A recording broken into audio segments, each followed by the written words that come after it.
오늘 우리에게 주시는 하나님의 말씀은 창세기 24장 1절입니다. 제가 봉독하겠습니다. 아브라함은 이제 나이가 많은 노인이 되었다. 주님께서는 아브라함이 하는 일마다 복을 주셨다. 아멘.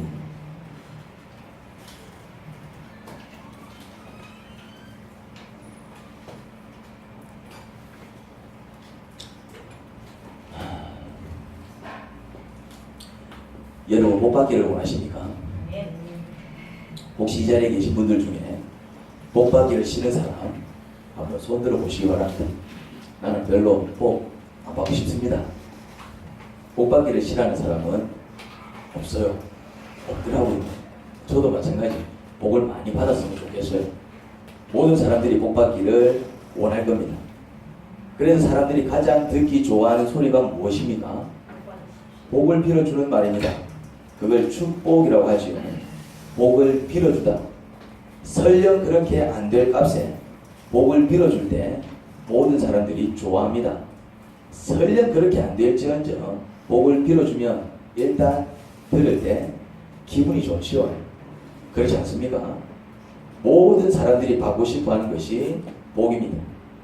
그런데 복을 받는 게 쉽습니까? 어렵습니까? 모든 사람들이 복을 받고 싶어하는 반면에 정작 복을 받는 사람은 또 그렇게 많지 않은 것 같습니다. 여러분은 어떻습니까? 복을 많이 받으셨습니까? 아니면 복을 받긴 받아야 하는데 잘 못 받고 있습니까? 어떻습니까? 성경은요, 복과 저주를 모두 이야기하고 있습니다. 이렇게 하면 복을 받아, 그런 이야기도 있지만 이렇게 하면 저주를 받아, 그렇게 성경은 복과 저주를 모두 이야기하고 있습니다. 교회당에 나오기만 한다고 해서 복을 다 받는 게 아니에요. 종교를 기독교로 바꾼다고 해서 다 복을 받는 게 아닙니다. 그러면 기독교인은 모두 복을 받아야지요. 그런데 복을 받은 자들도 있지만 그렇지 못한 자들도 의외로 많이 있습니다. 그런데 오늘 함께 읽은 성경 구절은 참 이상한 소리를 하고 있습니다.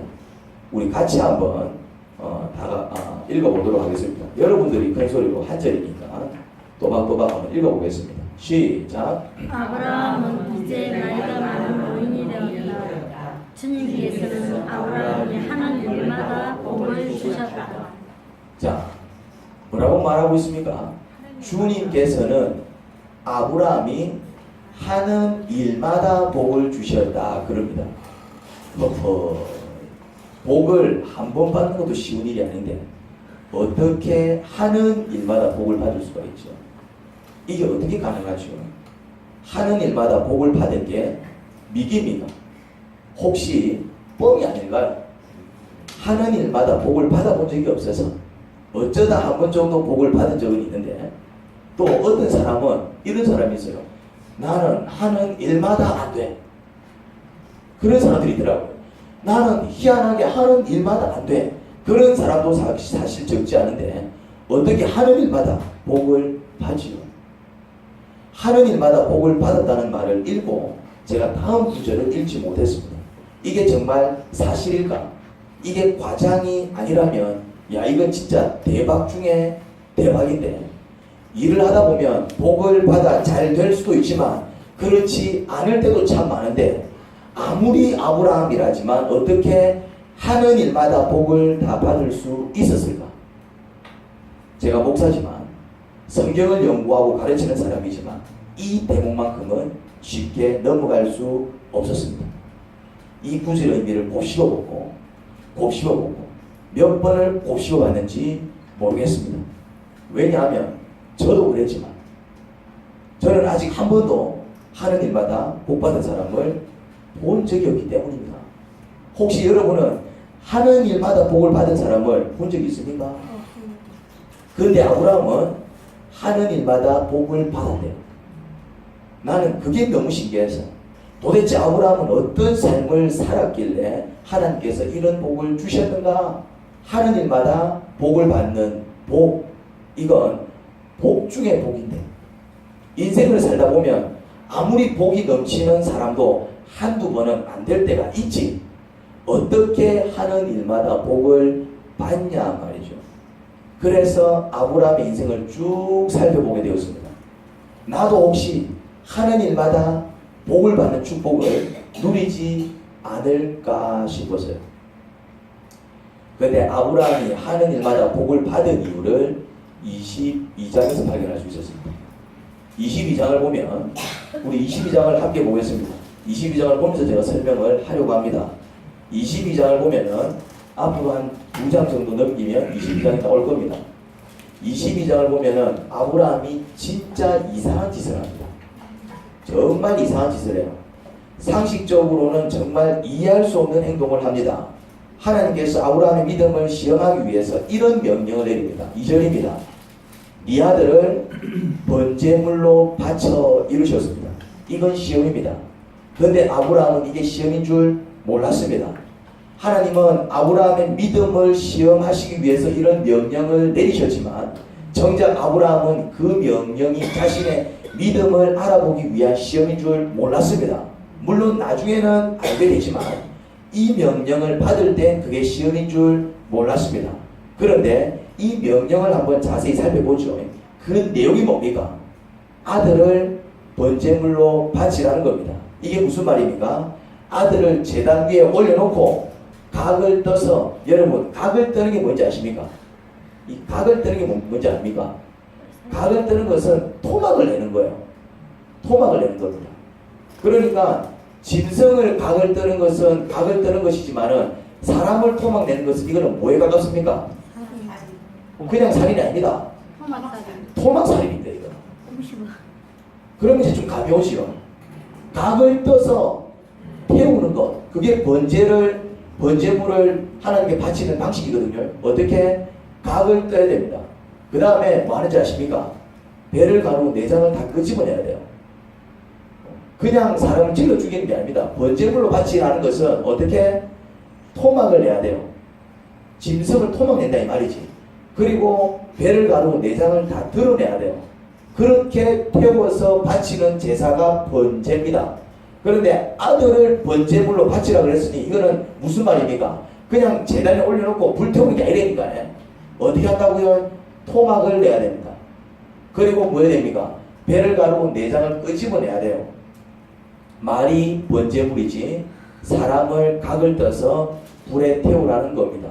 그것도 노년에 얻은 아들을 말이죠. 자, 여러분 같으면 어찌하시렵니까? 이건 아주 심각한 명령입니다. 아무리 하나님의 말씀이라지만 네, 그렇게 하지요. 쉽게 그렇게 말할 수 있는 게 아니에요. 이건 정말 며칠 밤새워 고민할 거리죠. 야, 이거 바쳐야 되나 말아야 되나.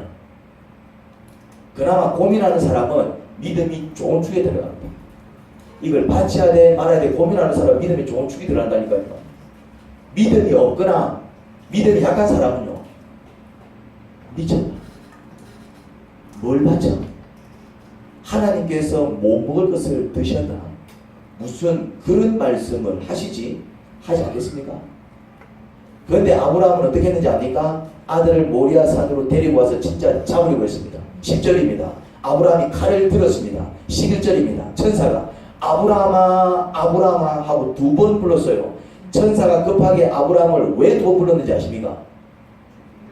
뭐라고요? 진짜 죽이려고 아브라함이 진짜로 아들을 죽이려고 했기 때문에. 급하게 2번을 불렀다는 얘기는 아브라함아 아브라함아 하고 급하게 2번을 불렀다는 얘기는 아브라함은 진짜 이삭을 죽이려고 했기 때문입니다. 그런데 아브라함이 왜 그렇게 행동을 했을까요? 치매가 와서, 노망이 들어서, 지금 나이가 아브라함이 100살이 넘었거든요. 지금 이때가 100살이 넘은 나이입니다. 이게 양인지 아들인지 구분을 못해서? 아닙니다. 아브라함은 이게 시험인 줄 몰랐습니다. 나중에 알게 됩니다. 하지만 천사가 아브라함을 급히 불러 이삭을 죽이지 못하게 하기 직전까지 이게 시험인 줄 몰랐습니다. 그래서 진짜로 죽이려고 했다니까요. 이거 시험이야 알고 칼을 든 게 아닙니다. 진짜로 이삭을 죽이려고 했습니다. 그런데 아브라함은 왜 그렇게 행동을 했을까요? 왜 진짜 이삭을 죽이려고 했을까요? 노망이 든 게 아니라는 말이죠. 그 답이 히브리서 11장 19절에 나와요. 좀 번거롭겠지만 거기에 그 답이 나와 있기 때문에 우리는 찾아가지 않을 수가 없습니다. 히브리서 11장 19절입니다. 한번 찾아보시죠.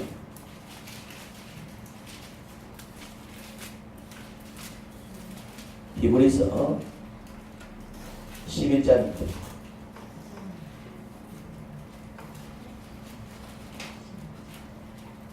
히브리서 11장 19절입니다.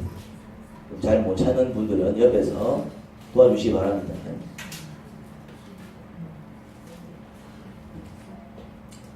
여기 다 찾아야 돼요. 여기 답이 적혀 있습니다. 정말 아브라함이 왜 그렇게 했는지 그 답이 적혀 있습니다.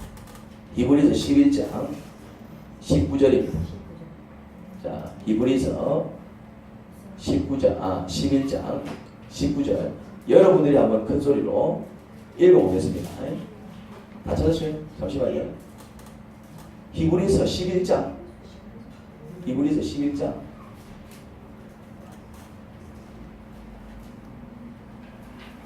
예, 여기 좀 찾아주십시오. 통째 들고 와서 찾아주십시오. 히브리서 11장.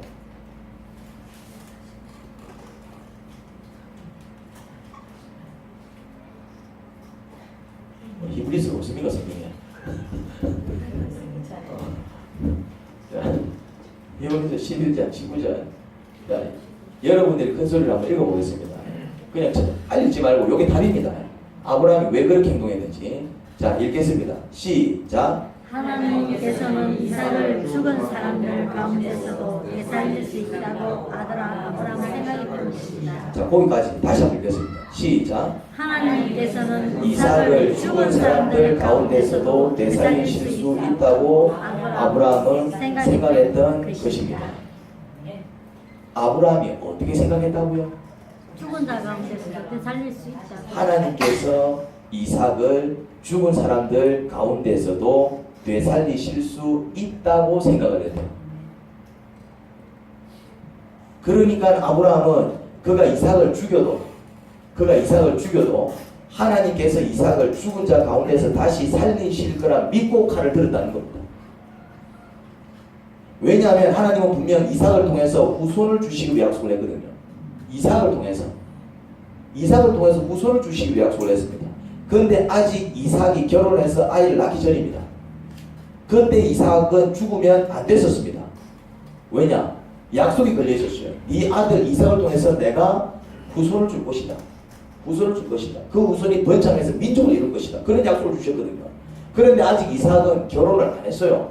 결혼을 안 했고 당연히 아이도 없어요. 그러면 지금 이삭이 죽으면 돼야 안 돼요? 이삭은 지금 죽으면 안 됩니다. 지금 죽을 수도 없어. 하나님의 약속이 걸려있기 때문에. 그런데 하나님은 뭐라고 얘기합니까?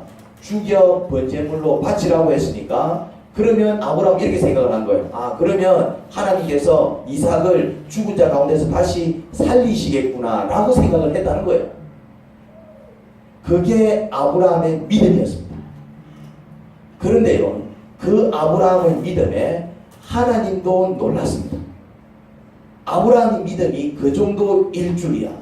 하나님께서 죽은 자 가운데서 살려내시겠지 그렇게 생각하고 이삭을 죽이려고 했다는 겁니다. 하나님에 대한 아브라함의 믿음이 얼마나 컸는지 알 수 있겠죠. 그런 믿음을 가지고 그런 말씀에도 큰 어려움 없이 순종하는 자였으니 하는 일마다 복을 받은 것은 너무나도 당연하게 보입니다. 그러니 아브라함이 한 일이란 전부 그런 거였을 것 아닙니까? 하나님께서 왼쪽으로 가라면 아브라함은 왼쪽으로 가고, 하나님께서 아브라함아 오른쪽으로 가라 그러면은 오른쪽으로 가고, 아브라함아 멈추라 그러면은 멈출 것이고, 가라 하면 가는, 하나님께서 하라고 하시는 일은 심지어 아들을 번제물로 갖다 바치라는 말씀조차도 그게 하나님의 말씀이라면 아들 앞에서 칼을 높이 지켜 세우는 일, 아브라함이 한 일은 전부 그런 일이었을 것 아닙니까? 아브라함이 하는 일마다 복을 받은 이유는 간단했습니다. 하나님께서 하라고 하시는 일에 뭐 하는 삶을 살았다고요? 순종하는 삶을 살았습니다. 어떤 순종이었습니까? 그의 순종은 완벽했습니다. 아들을 갖다 바치라 그러니까 이렇게 생각했대요. 이 아들한테는 약속이 걸려 있으니까 그러면 이 아들 죽은 자 가운데서 하나님께서 살려내시겠네 그렇게 믿고 죽으려 했다니까. 하나님에 대한 믿음이 완벽했기 때문에 그는 그 어떤 말씀에도 뭐 할 수 있었다? 순종할 수 있었습니다. 아브라함의 순종은 100% 어디에 기인된 순종이었습니까? 하나님에 대한 절대적인 믿음에 기인된 순종이었습니다. 하나님에 대한 절대적인 믿음이 없었으면 아들 못 죽였지. 어떻게 생각했다고요? 약속이 걸려있는 아들이니까 그러면 하나님께서 이 죽은 자 가운데서 이 아들을 살려내시겠지. 그러고 칼을 들었다니까. 하나님께서 어떤 일을 정리하라고 하면 도저히 정리할 수 없는 일이어도 하나님의 말씀이 그러하다면 그는 그냥 정리했습니다. 하나님께서 뭔가를 하라고 하면 그게 쉽게 할 수 없는 그런 일이어도 하나님의 말씀이 그러하다면 그는 그냥 그렇게 했습니다. 그런데 아브라함이 처음부터 그렇게 살진 않았습니다. 처음에 자기 생각과 계획을 가지고 살았습니다. 그런데 자기 생각과 계획을 가지고 살 때 하는 일마다 복을 받지 못했습니다. 아브라함이 신앙생활을 막 시작했을 때입니다. 초신자일 때입니다. 가나안 땅에 들어와 사는데 기근이 든 겁니다. 아브라함도 초신자일 때가 있었어요. 75살부터 하나님을 믿기 시작했습니다. 아브라함도 일찍부터 하나님을 믿은 게 아니고 75살 때부터 하나님을 믿기 시작했습니다. 그때는 초신자였습니다. 그때 처음으로 하나님의 부름을 받고 이제는 주님 뜻대로 살기로 했네. 그렇게 결단하고 뭐 했다고요? 이제 가나안 땅에 온 거예요. 신앙생활이 처음 시작되었습니다. 그때 가나안 땅에 들어왔는데 주님 말씀 순종해서 가나안 땅에 들어왔는데 뭐가 들었다고요? 흉년이 든 거예요. 먹을 게 없어졌어요. 그때 그거 어떻게 합니까? 그거 어떻게 하지요? 아브라함이 어떻게 합니까? 가나안 땅에 기근이 들었을 때 아브라함이 어떻게 합니까? 기억납니까? 이집트로 내려갑니다. 이집트로 내려갑니다. 그런데 이집트로 내려가는 것은 누구 생각이었을까요? 자기 생각이었습니다. 아브라함이 처음부터 하나님께서 가라면 가고 멈추라 멈추는 그런 완벽한 순종을 하는 사람이 아니었습니다. 처음에는 어떤 신앙생활을 했다고요? 여전히 자기 생각과 자기 계획과 자기 뜻을 가지고 신앙생활을 했었어요. 그래서 흉년이 드니까 먹을 게 없으니까 이집트로 갔어요. 왜 이집트로 갔을까요? 기근이 들었어. 그러니까 근데 기근 들었는데 왜 이집트로 갔냐 이 말이지. 자기 생각에. 이집트는 물이 풍요로웠거든. 이집트는 항상 나일 강에 물이 풍요로웠어요. 그래서 이집트는 그 당시에 먹을 게 많았습니다. 이집트는 기근이라는 게 없었어요. 대신 홍수는 있었어.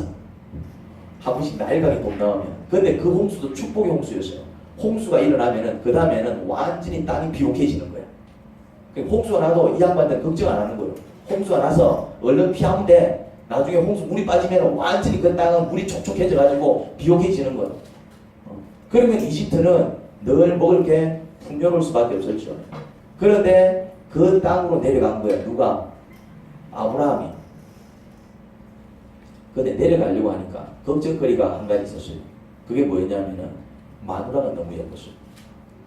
아무래도 마누라가 너무 예뻐서 무슨 일이 날 것 같았습니다. 그래서 머리를 굴리죠. 어떻게 머리를 굴립니까?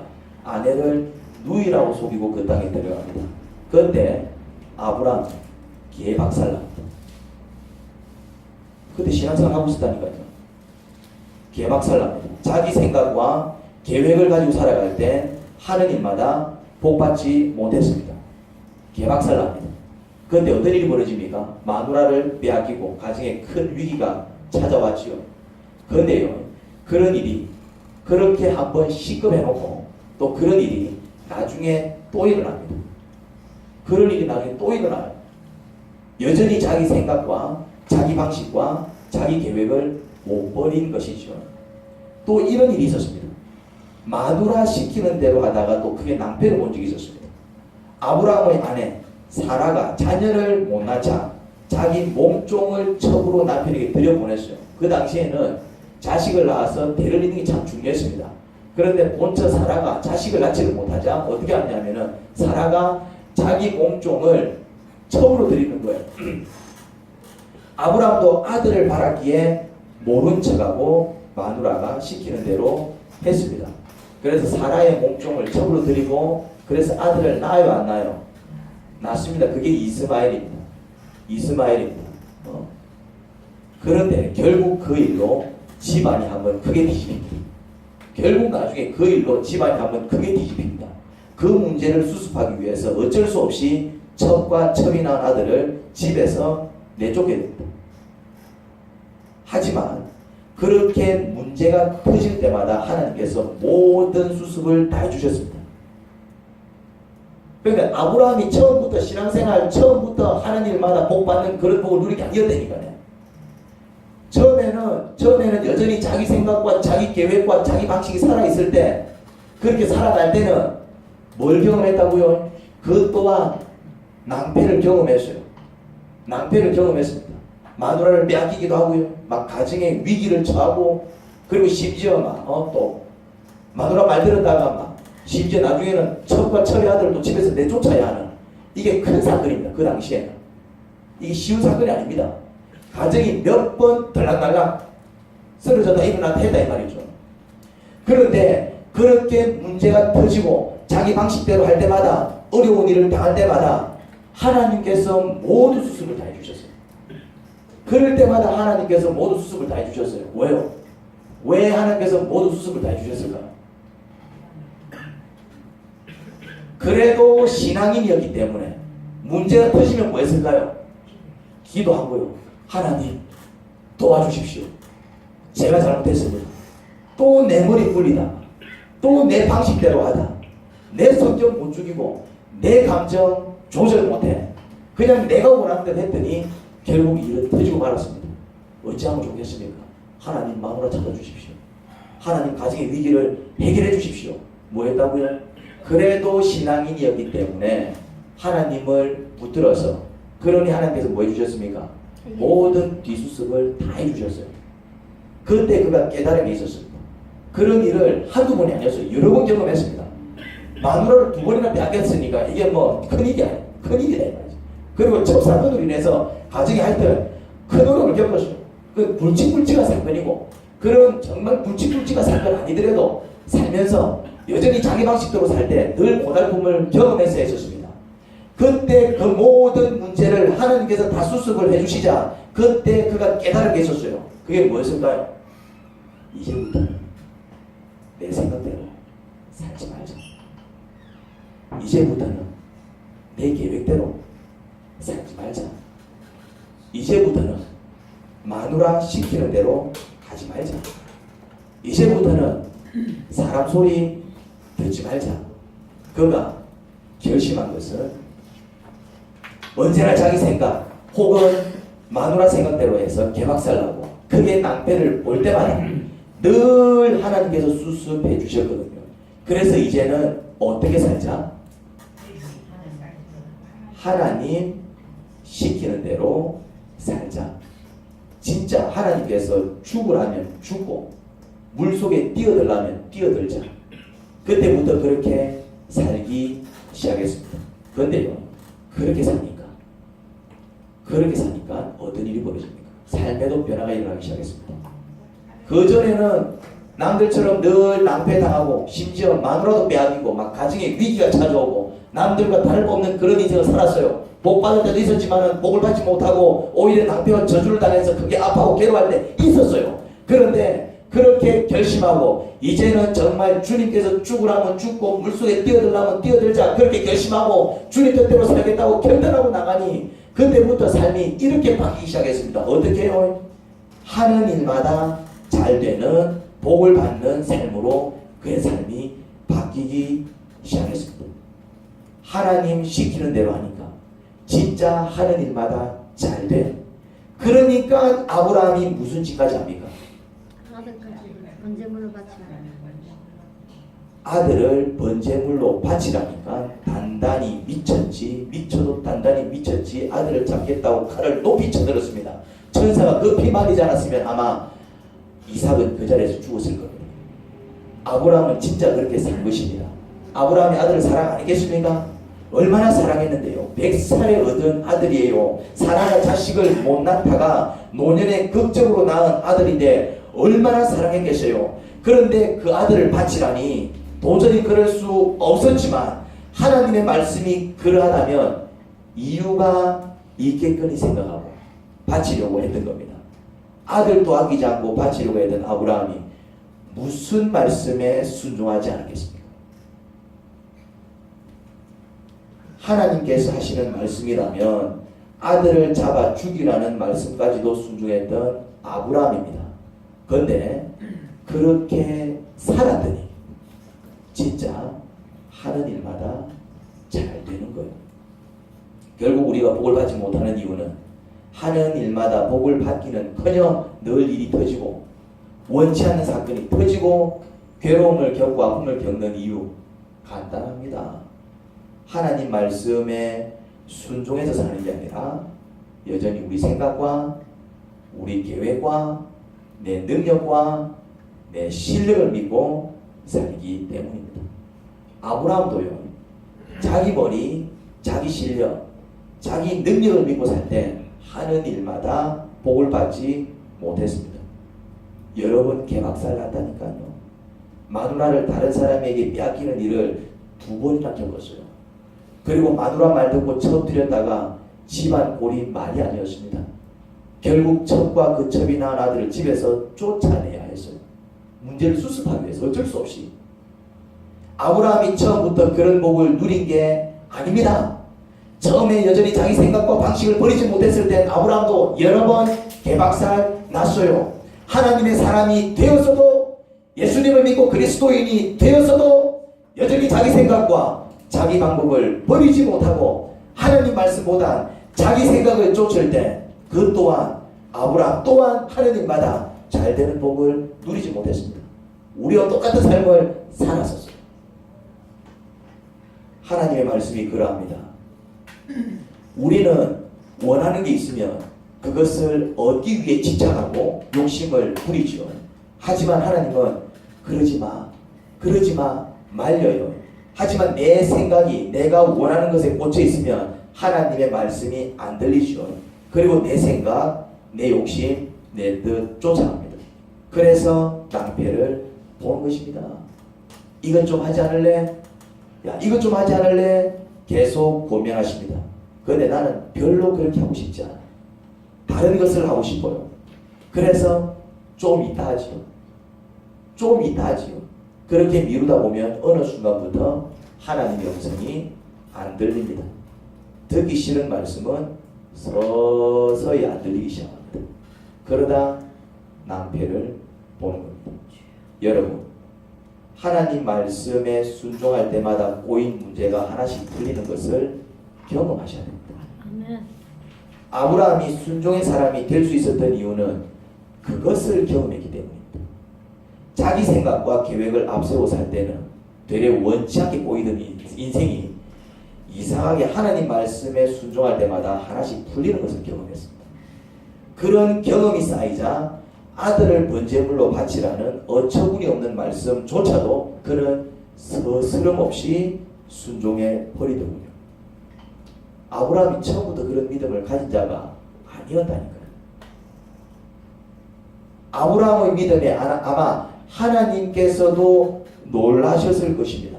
아브라함의 믿음이 저 정도일 줄이야. 아브라함이 어떻게 생각하고 이삭을 잡아 죽이려고 했다고요?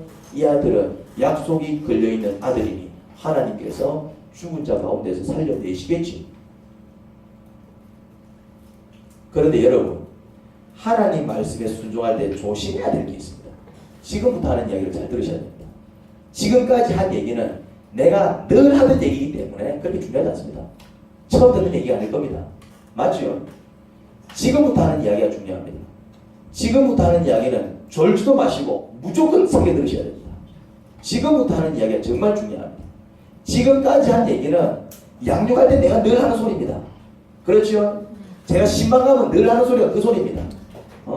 그리고 내가 설교할 때, 그리고 성경을 가르칠 때 거의 제가 가르치는 주제가 그런 말씀입니다. 여러분, 우리 생각대로 살아서 힘든 거예요. 그럼 이제 그만 우리 생각 내려놓고, 너 생각 내려놓고 이제 주님 말씀에 한번 순종해 보세요. 제 설교의 모든 주제는 이겁니다. 그렇지 않던가요? 그렇습니다. 끄집어내갖고 지금까지 요약한 설교 한번 다 보십시오. 축소 축세 보면 전부 그렇게 요약된 것입니다. 지금까지 한 이야기는 거의 내가 하던 그 메시지와 그렇게 다를 바 없습니다. 그런데 지금 하는 이야기가 정말 중요합니다. 지금부터 하는 이야기. 몇 줄 되진 않습니다. 몇 줄 되진 않는데 지금 하는 이야기 정말 가슴에 새기셔야 됩니다. 여러분들이 사느냐 죽느냐는 지금 하는 말씀에 달려있습니다. 하나님 말씀에 순종할 때 조심해야 될 게 있습니다. 그게 뭐냐면 여러분들이 하나님 말씀에 순종해야지 목사가 하는 말을 전부 하나님 말씀으로 착각하고 목사 말에 순종하는 자들이 되어서는 안 됩니다. 이건 정말 중요한 이야기입니다. 다시 얘기합니다. 하나님 말씀에 순종할 때 복이 열립니다. 그게 하나님의 말씀입니다. 우리가 하나님 말씀대로 살지 못해서 늘 어려움을 겪는 거예요. 그거는 진리입니다. 그런데 하나님 말씀에 순종해야 될 때 조심해야 될 게 있습니다. 목사가 하는 말을 전부 하나님 말씀으로 착각하고 목사 말에 순종하는 자들이 되어서는 안 됩니다. 하나님 말씀과 목사 말은 다릅니다. 목사가 성경을 읽고 묵상해서 하나님께서 교회에 대언하라고 깨닫게 하신 말씀을 대언할 때만 그 말씀에 순종해야 합니다. 왜 그렇습니까? 그때는 왜 목사 말에 순종해야 됩니까? 하나님 말씀입니다. 그때는 목사가 하는 말이 지 말이 아니고 성경을 읽고 묵상해서 하나님께서 교회에 대언하기를 원하시는 그 말씀을 깨닫고 대언하는 말씀이기 때문에 그 말씀은 목사 말이 아니고 목사가 하는 말이어도 그것은 하나님 말씀이기 때문에 그때는 목사 말에 순종해야 됩니다. 왜 그러냐면은 그 말은 목사가 하는 말이어도 목사의 말이 아니고 목사가 전하는 하나님의 말씀이기 때문에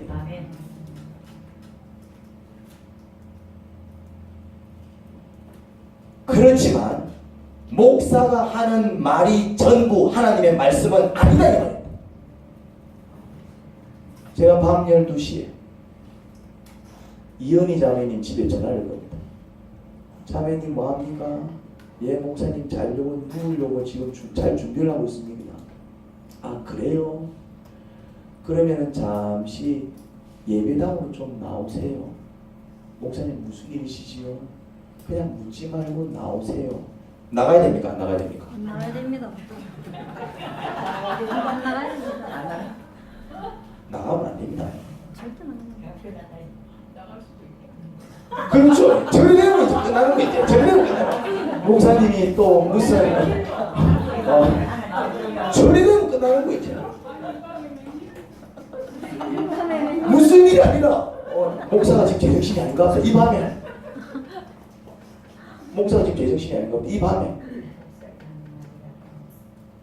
그것도 말이지 나처럼 예쁜 자매를 말 더 이해가 안 되는 거요. 차라리 남자를 부르면 그나마 뭐 이해가 되지.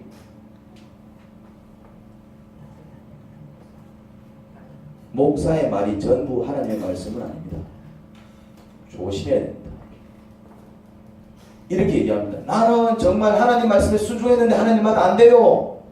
목사 말에 순종합니다. 그리고 목사 말을 하나님의 말씀으로 여긴 거예요. 하나님 말씀에 순종하면 무조건 잘 되게 돼 있습니다.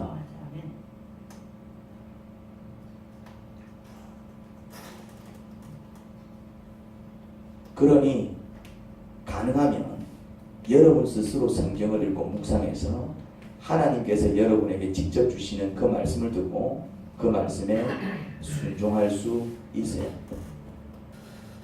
뭐 할 수 있어야 된다고요?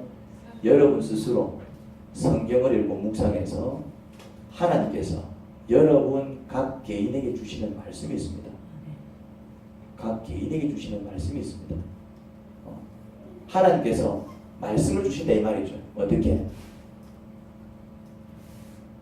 문상미 목녀야 나는 네가 이렇게 살았으면 좋겠어 하고 묵상하는 중에 그 마음에 들려주는 말씀이 있다 이 말이죠. 문상미 목녀니 그 말씀에는 어떻게 됩니까? 설령 그 말씀이 내 성의를 번제물로 바쳐 할지언정 어떻게 됩니까? 그 말씀이 그러다면 무슨 말인지 알겠습니까? 하나님의 말씀이다 여기 있는 데는 설령 그 말씀이 이 아들을 번제물로 바쳐 할지언정 어떻게 할 수 있어야 된다고요? 그러면 못 받습니다. 그러면 못 받습니다. 여러분들이 하나님의 말씀을 놓치기 때문에 문제가 생기는 것입니다. 뭘 놓친다고요? 하나님의 말씀을 놓치고 엉뚱한 말을 하나님의 말씀으로 여기고 그것에 순종해서 문제가 생기는 것입니다. 그런데 하나님의 말씀이 아닌 말을 하나님의 말씀으로 여기고 순종하는 경우 그 대부분이 뭐냐면은 목사가 하는 말을 하나님 말씀으로 여기고 그래도 목사님께서 말씀하시는 데 순종해야지 분별해야 됩니다. 목사가 하는 말이 성경을 읽고 묵상해서 하나님께서 교회에 들려주라고 대언한 그 말씀을 받아와서 대언하는 말씀이라면 아니면 하나님께서 나를 위해서 기도하시는 중에 그리고 또 그렇게 묵상하고 깨달은 말씀을 그렇게 전해주는 말이라면 그것은 목사를 통해서 하나님께서 나에게 주시는 말씀이구나 그렇게 믿고 따라갈 수 있겠지만 목사가 하는 모든 말을 하나님 말씀으로 믿고 이영숙 집사님 교회당 잠시 나오세요. 시기가 12시인데 이래 시 화장하고 나오면 안 된다 이 말.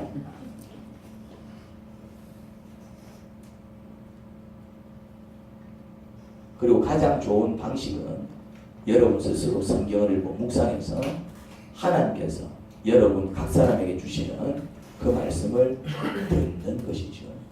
그리고 들었다면 뭐 할 수 있어야 됩니까? 순종할 수 있어야 됩니다. 복은 말씀을 들었다고 해서 받는 게 아니고 그 말씀에 순종할 때 받는 것입니다. 대성이가 하나님의 음성을 들었다. 무슨 음성을 들었다고요? 대성아, 너는 이제 손으로 피아노를 치는 것은 뭐 누구 못지않게 잘 친다. 이제는 뭐라고요? 입술로 찬양을 한번 해봐. 그 음성을 들었어요. 그러면은 대성이가 그 말씀에 순종하면 어떤 일이 벌어질까요? 복을 받게 되어 있습니다. 물론 어떻게 복을 받을지는 모르지. 이제 그건 지켜봐야 되는 거예요. 그런데 내가 지금까지 반주하면서 노래 한 번 안 불렀는데 뭐 지금 세상 또 뭐 노래를 부르노 하고 그 말을 그냥 한쪽 귀로 듣고 한쪽 귀로 흘려버리면 복은 물 건너로 가는 것이죠.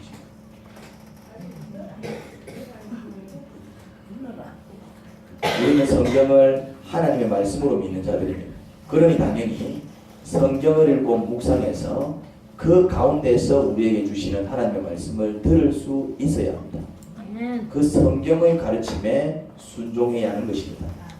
우리가 가르침에 순종해 나갈 때에 성경을 읽고 묵상하는 중에 깨닫게 되는 하나님 말씀에 순종하는 자가 될 때에 여러분들도 아브라함과 동일하게 하는 일마다 잘 되는 복을 누리게 될 것입니다. 하나님 아버지 감사를 드립니다. 정말 아버지는 저희를 사랑하십니다. 그래서 어떤 말씀을 주시느냐면 생명의 말씀을 주십니다. 생명의 말씀이 무엇입니까? 그 말씀에 순종할 때에 생명을 얻게 되는 말씀이 생명의 말씀 아니겠습니까? 하나님, 그런데 저희는 자꾸 머리를 굴립니다. 하나님의 말씀을 들은 다음에 나한테 득이 될까 득이 되지 않을까?